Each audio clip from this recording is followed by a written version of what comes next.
Hello friends, good morning. সকাল সকাল চলে এলাম আবার তোমাদের সামনে। আর আজকে সকালবেলায় ঘুম থেকে উঠলাম, আর উঠে একটু ছাদে গেছিলাম।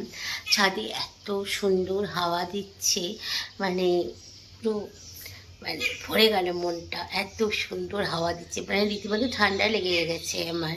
এত সুন্দর হাওয়া দিচ্ছে, আর ঘরের ভিতরে আমাদেরকে পাখা চালাতে হচ্ছে। তো যাই হোক, সকালবেলায় ঘুম থেকে উঠে এখন মুখ টুক ধুয়ে ফ্রেশ হয়ে নিয়েছি। আর সকালবেলায় আমার চা না খেলে তো তোমরা জানো, সকালবেলায় ঘুম থেকে উঠেই আমার আগে চা চাই। তো আমি যেইটা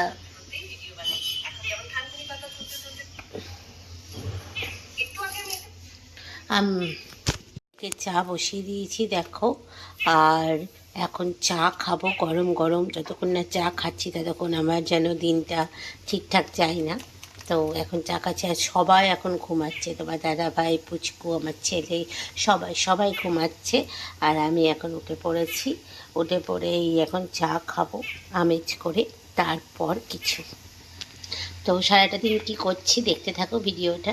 তোমার দাদাভাইয়ের জন্য এখানে নিয়ে নিচ্ছি হচ্ছে আটা, ওগুলো হবে পরোটা। আর এইদিকে হচ্ছে কড়াইয়ের মধ্যে আলু আর পেঁয়াজ ভাজা বসিয়ে দিয়েছি, কারণ তোমার দাদাভাই আলু আর পেঁয়াজ ভাজা দিয়ে পরোটা খাবে।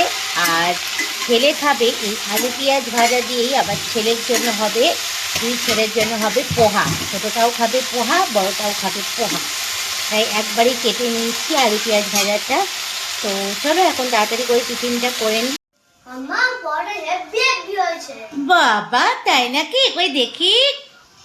বাবা পোহা খাচ্ছে, ভালো হয়েছে সত্যি সত্যি?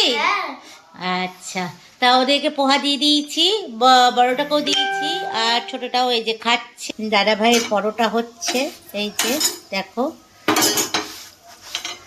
পরোটা করছি তোমার দাদা ভাইয়ের। এদিকে চা বসিয়ে দিয়েছি, আর এইদিকে আলু ভাজাও হয়ে গেছে। পরোটা, চা, আলু ভাজা তোমার দাদাভাই খাবে, ওরা পোহা খাচ্ছে। তো চলো এখন তাড়াহুড়ো করে পরোটাটা নামিয়ে তোমার দাদাভাইকে খেতে দিই। তো এই যে তোমার দাদাভাইয়ের খাবার রেডি হয়ে গেছে, এখন খেতে দেবো, চলো।